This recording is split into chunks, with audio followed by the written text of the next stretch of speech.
We got the current vloggers champion, the Sony ZV E10, and we have the challenger, the Nikon Z30. These two contestants are gonna go blow for blow to see who's gonna be crowned the vloggers champion. We will cover several categories: 4K performance, autofocus, lens selection, and much more. Cameras have the new tally light feature in the form of a small circle that sits in the front of the camera. This is a must-have feature for solo content creators. Both are very compact, with the Nikon being larger, weighing 405 grams compared to the Sony's 343 grams. The Nikon also has a slightly larger footprint, mainly due to the battery grip, which is substantially bigger. The battery life for both are relatively equal. Nikon has the larger battery and Sony has the greater number of shots. So they both get a check in this department. Both are able to be powered via USB-C and are able to run for over 2 hours continuously recording.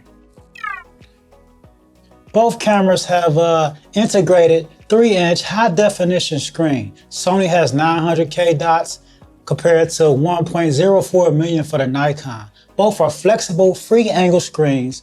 Both also have a wireless tripod or selfie stick to control the camera. Check it out. Now this right here can make or break a camera. This is the deciding factor for any solo content creator. The most important, I'll repeat, the most important feature is autofocus. As a vlogger or a solo content creator, you would need to have reliable, fast autofocus.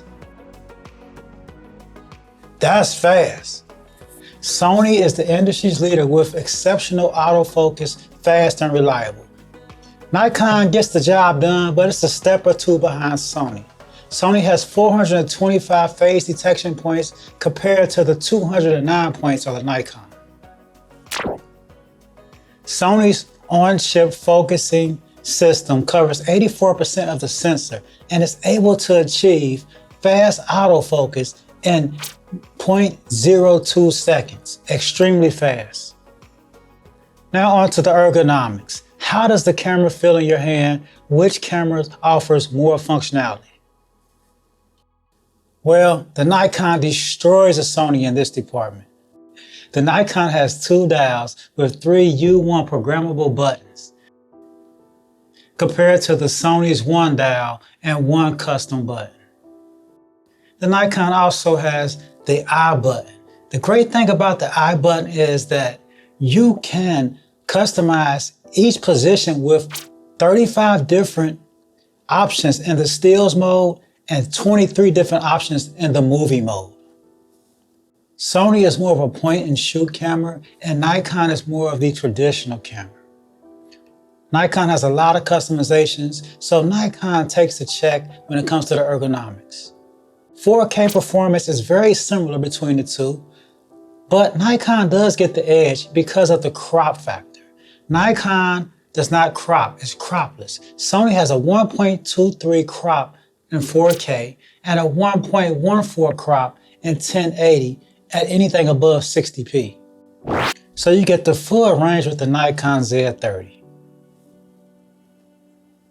Picture profiles. Sony has S-Log 2, 3, H-Log 1, 2, and 3, Cine 2, and much more. And Nikon only has 1 profile. So if you're integrating your footage or matching your footage with other cameras, Sony is the way to go. Nikon is keeping it simple, going after the consumer who wants that out of the camera ready footage. But on the other hand, Sony has both parties covered. So Sony gets the check when it comes to profiles. So let's talk about some differences of both cameras. Sony has the background defocus. It lets you immediately switch to the maximum aperture setting of the attached lens. And they also have the product showcase setting, and it's ideal for bloggers and product reviewers. It allows for quick and smooth focus transitions between the subject's face and the objects placed in front of the camera. Now for the big omission on the part of Nikon, Nikon does not have a headphone jack, so you are unable to monitor your audio. But Nikon does have the better menu with the auto menu I button. And also it has the cropless footage. So on to another big topic, a big deciding factor when you're looking to purchase these two cameras, lens selection. And if you are not already invested in either ecosystem, Sony E-mount is much more mature than Nikon Z-mount. All Sony cameras share the same E-mount. So there is a huge selection from APS-C to full frame. You also have the third-party lenses from manufacturers like Samyang, Sigma, Tamron. Nikon does not have that same third-party support. And also Sony just has better quality lenses at a better price. So when it comes to the lens selection, it has to go to Sony. So where does this leave us? In conclusion, the overall winner is Sony, but Nikon is a great alternative, and it may be the camera for you if you're looking for a more traditional camera without the 4K crop. The 4K crop can be a big factor, especially if you shoot 30p. Thanks so much for watching. If you get time, like, maybe subscribe. Have a great day.